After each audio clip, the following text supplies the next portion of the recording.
Chairs.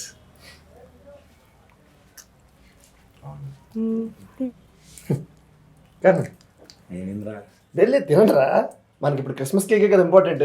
తినండి. ఏమైంది చెప్పరా? తీయగా ఉంటుందిరా, క్రిస్మస్ కేకే కదా ఇంపార్టెంట్. కానివ్వండి. ఏంటి ప్రసాద్ చెప్పు.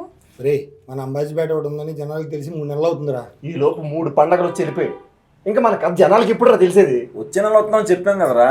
ఈ మొక్కను 3 నెలల నుంచి చెప్తున్నాం. ఈసారి ఏదో ఒకటి తేల్చేయాలరా. తేల్చాల్సిందేరా.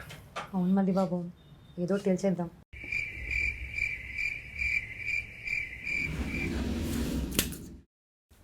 రే 1వ తారీఖున వద్దాం, మనతో కొత్త సంవత్సరం మొదలవుతుంది. ఈ హెచ్లో వద్దనేది మరి పబ్లిసిటీ ఎవడు చేస్తాడు?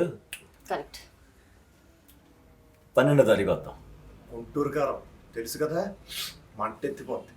మా సూపర్ స్టార్ సినిమా, నేనే ఫస్ట్ డే వెళ్ళాలి. 13వ తారీఖు వద్దాం. ఈగలు ఉంది. దాని మీద ఎత్తే ఏగలు తొలగాల్సిందే.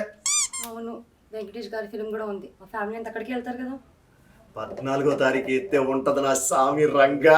ఆసామి రంగే నాగార్జున గారు వస్తున్నారు. ఎంత కాదు మళ్ళీ బాబు, హాయిగా సెలవులు రావచ్చు కదా.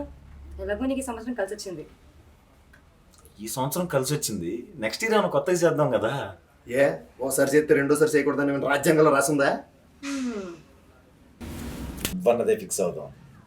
ఈ సంవత్సరం writer Padmabhushan, next year Ambajipeta marriage band, ఫిబ్రవరి 2వ తారీఖు వద్దాం. ఫిక్స్. 1వ తారీఖు జీతాలు కూడా పడతారా? అందుకేగా ప్లాన్ చేసింది. 1వ తారీఖు జీతం పడుద్ది, 2వ తారీఖు మన బొమ్మ పడుద్ది. ఫిబ్రవరి 2 ఫిక్స్. ఈ లోపల డబ్బులు ఎత్తే తప్ప డబ్బులు కొట్టాలి. ఇప్పుడు కొట్టాలి. క్లాస్.